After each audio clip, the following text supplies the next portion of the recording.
I think if I hear you call me Becky one more time, six-pack, I'm gonna pop your tops. All six of them. Who are you?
Hey, this is Matt once again. We're about to another review. This is another PayPal request, this time for JS. And like I've said before, people want to request pretty much any type of video. You just send the request either directly to my PayPal or join my Patreon. Both links are down below in the info box. If not, no worries, but if so, thank you so much. It either be a review, re-review, topic, reaction, what have you. But this is for a film called Money for Nothing. And I'm like, that sounds familiar. Then when I looked it up, I went, oh, it's this movie. I had seen this movie before, but I reserved judgment to see if it got better a second time around, because it does have a good cast. You have John Cusack, you'd have Michael Madsen, you'd have Benicio del Toro, you'd have Philip Seymour, you'd have James Gandolfini, you'd have Michael Rapaport. Like I said, a really good cast. Now, it's based on a true story. There was this guy in 1981 that found this $1 million or so of cash, and based on the movie, there's this armored van going to the Federal Reserve Bank. The latch in the back was not secure the right way, broken and shit. Some money was knocked off. In here, John Cusack and Michael Rapaport, they're driving. John Cusack just has some troubles. He's a longshoreman. He can't get a job. They find the money. John Cusack says, oh, we gotta keep it. Michael Rapaport goes, no, I'm not dealing with that because there's some bad shit. And John Cusack says, fuck that, I'm gonna keep it. As showcased the next couple of days where he's trying to deal with this money. Meanwhile, Michael Madsen plays a good guy. Usually plays a bad guy. Very rarely does he play a good guy, but it's always nice to see. My favorite good guy role for him would have to be in Species, but again, nice to see Michael Madsen as a good guy. Other people, James Gandolfini plays John Cusack's brother, who him and his family says, hey, you should not keep this. It's not right to keep this money. Like I said, Michael Rapaport plays his buddy who wants nothing to do with this because he knows there'll be some deep shit. Benicio del Toro is a guy who, he's a bookmaker. He works with this guy who can launder the money, even though John Cusack doesn't know a shit about laundering money. And that's really the plot of the film. And sad to say, I still did not like this film. Watch it again. For a number of reasons. I thought first off, for the cast that it has, really not much is done with them. I thought it's a movie that seems like it should be better based on this cast. And maybe could be better. The lead character, which is sad because the guy who John Cusack is based on, he sadly committed suicide a couple weeks before this film opened. I guess he was a consultant on the film. Because what the movie never touches in on, and they decide to ignore this, the guy John Cusack played was a drug addict. He was a drug addict, and that's one of the reasons why he screwed up in keeping this money. And then sadly, and this was 1981, and then when this came out in 93, like I said, a few weeks before, I guess the guy got another conviction, so he's going to go to jail for a long time, and that's why he committed suicide. So it's sad that guy obviously never got his life together. But that's the thing is, all the marketing in this film, anytime I would see this, even the cover, the trailers, the TV spots, made it seem as if it was a much goofier comedy. And it's not. And plus, you know, because John Cusack, because he did films like One Crazy Summer and Better Off Dead, which I think are two of his best films in the 80s. Even Grosse Pointe Blank, which I love, I would say is a funnier film than this. This one, it didn't really make me laugh much, and it really doesn't come off as much of a comedy. Maybe a little bit of a dark comedy, but it felt more of a crime. Drama crime with a, you know, humor sprinkled in it. But I guess what I'm saying is, when you base on the trailers and based on the marketing, it seemed much more of a comedic movie than it really is. I imagine this doesn't have the same plot, but I'm just saying, imagine Doc Hollywood, right, with Michael J. Fox. All the marketing showcases is more of a goofy comedy, and it is. But imagine if you saw Doc Hollywood, but then it was much more of a straight-laced, bit more of a serious film than it really was. That's kind of what I got out of this, and like I said, it was a bit disappointing. Michael Madsen, like I said, it's cool to see him as a cop, but he doesn't really get to do a whole lot. Pretty much wanders from crime scene to crime scene. Oh, these kids saw the car that picked up this money. Oh, Del Toro, kind of a waste of his talent. James Gandolfini, same thing. Like, he appears a couple times as his brother. Either they're eating dinner, or when Cusack's trying to hide the money in the attic, he falls through the floor, which is one of the movie's attempts at humor. And he's like, you know, you need to return that money, otherwise you don't stay here. John Cusack has his girlfriend, Debi Mazar. I've seen her in other films before. I think she was in The Craft. I believe so. I could be wrong. No, that's someone else. What has Debi Mazar been in? I think the drum player is Fairuza Balk. I can't remember what else Debi Mazar. I know I've seen her and stuff. I could just look it up.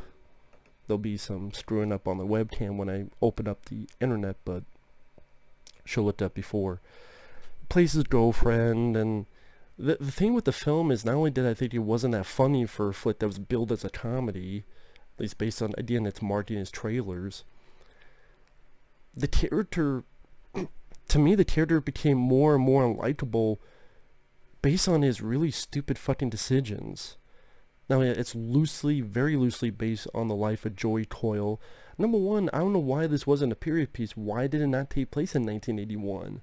Maybe that would have made the film a bit more unique, a bit more memorable to showcase, okay, the old days of the early 80s. Also, I don't know why they took away the whole drug addiction angle. The book was called Finders Keepers. Yeah, the real guy's name was Joey Coyle. I'd be like, well, if you kept with the true story that he was a drug addict, then the behavior, the reasons why John Cusack's character did certain things would honestly make more sense. And it does seem as if the movie wants to be a bit more of a dramatic affair. Then just be a drama. Just be a drama. It's like, it doesn't... There are plenty of films where a mix of comedy and drama have worked. Just like there's plenty of films where a mix of horror and comedy have worked. And more so. But to me... Even, I looked at the poster, you have him with a shitload of money, John Cusack with a dopey look on his face. Even the tagline, there are a million reasons to give the money back, but Joey Coyle couldn't think of one. It's directed by Ramón Menéndez, which he didn't do a whole lot after this. He did Stand and Deliver before this, which is more of a serious affair. Honestly, if you wanted to make this bit more comedic, you should have done maybe a director who knows that style more than this guy. And like I said, it seems like he doesn't know what tone he wants to pick. And with all that said, it's just kind of a really meh movie. And like I said, the main character is so inept in what he's doing. The fact that, in real life he was a drug addict does make it more sense. And I think that could have, if you're going for drama, give it a little bit more tragedy or a bit more pathos or a little bit more for John Cusack to do acting wise. Does that be a different role that he's never played? Okay, Debi Mazar, yeah, that was someone else I'm thinking of. She was in Goodfellas, that's what it was. Toys, Batman Forever, A Spice. Oh yeah, opposite Drew Barrymore. Casper, Spirited Beginning. A deleted scene in House on Haunted Hill. The remake. I think I've seen her a couple of stuff. Yeah, that's what I remember from Goodfellas. So I Married an Axe Murderer, which I actually don't mind that Michael Myers film. Dude, that's Debi Mazar. Anyone else in the cast I can... Seymour Hoffman, he's a guy who just he's a patron at the bar. Frankie Faison, who is one of the orderlies in Silence of the Lambs. He was also in Hannibal and stuff. He plays this guy driving the armored truck, one of the guys driving it. Well, at least you have Seymour Hoffman. Again, he's a patron at a bar that shows up a couple times. And I say the main character is so inept in what he does. Okay, you have 1.2 million. Why is it if they're unmarked bills? He could fucking just, if he wants to leave so bad, why don't you just go to Canada? Why doesn't he just leave town right then and there? Instead, he's going in the bar saying, I want to buy for the whole place. Everything's on the house. And he's flashes money everywhere, and he's telling like 18 fucking people, because obviously Michael Rapaport knows, but then he tells Debi Mazar, then he tells, of course, Del Toro, and he doesn't know shit about money laundering. The guy's trying to explain it to him. He still doesn't get it. Later on, he fucking pulls a gun on them, and then they give him the money, and they change it to nickels and quarters.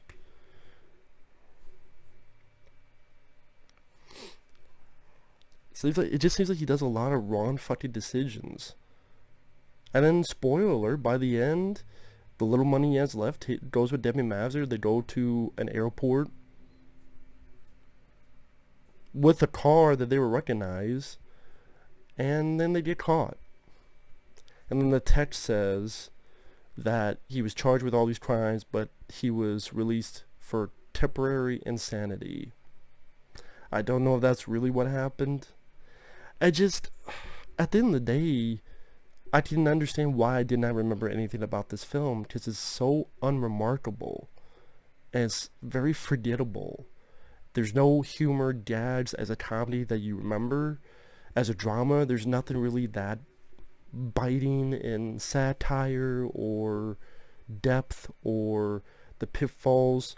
Like, to be fair, a film like A Simple Plan did that better. Showcasing you have this money, the troubles, the tribulations, the drama. And granted, Simple Plan is not one of my favorite films, but that is a film that did something like this much better on the dramatic components. Like I said, I think this didn't even seem like a movie worth telling. Okay, a guy got the money, he fucked around, didn't know what to do, was even hiding money under his toilet, launders the money, doesn't know what the fuck he's doing then. We gotta hide the car, he shoots the car off to the river, which apparently that didn't even happen. Michael Madsen wanders around.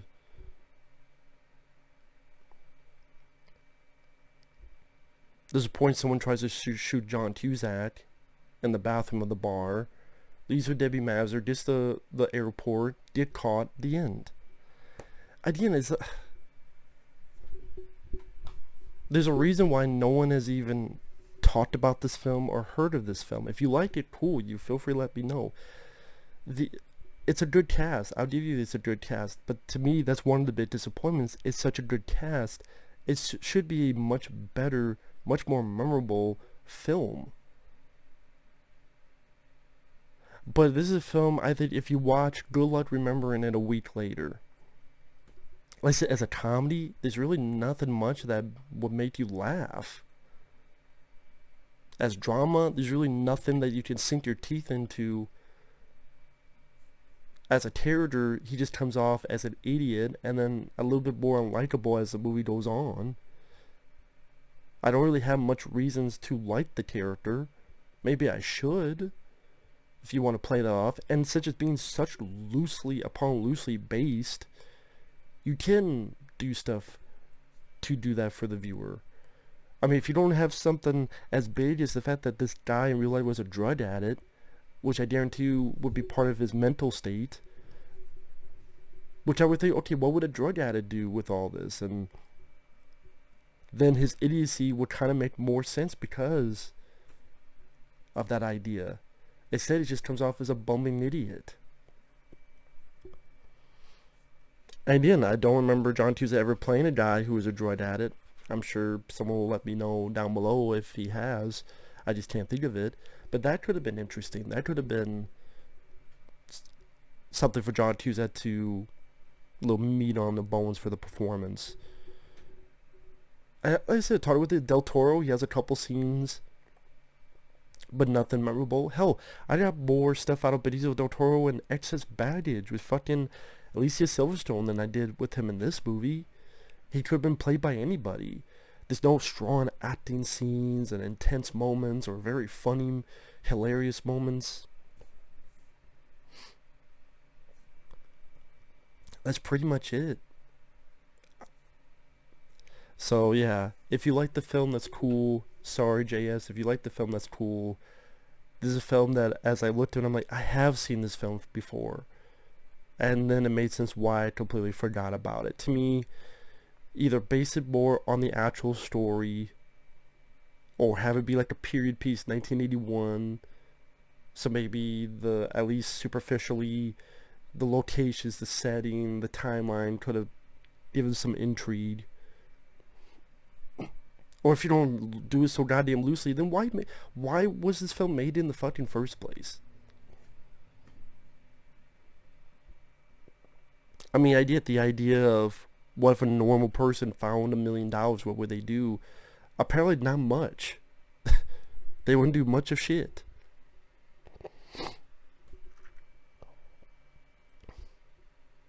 Hide it, fuck around, money launder it, I know what the fuck he's doing. Hey, can I buy anyone a drink? Oh, I fucked over the people who tried to launder my money. They gave me nickels and quarters. I almost get shot at the bar because of that. I leave. I get caught in the airport. The end. Wow, what an exciting or funny or crazy story. Not fucking really. There are plenty of other films where people have found tons of money that you could either get more laughs out of or more drama out of. Like I said, with drama, a simple plan. Comedy is not the same story, but Brewster's Millions with Richard Pryor. You have a normal guy who has to spend all this fucking money. Even that I got more chuckles out of than this. So I think as a comedy it doesn't work, and as a drama it doesn't work. But that's just me. So with that said, thanks for watching. Take care. We'll see you guys later. Bye-bye.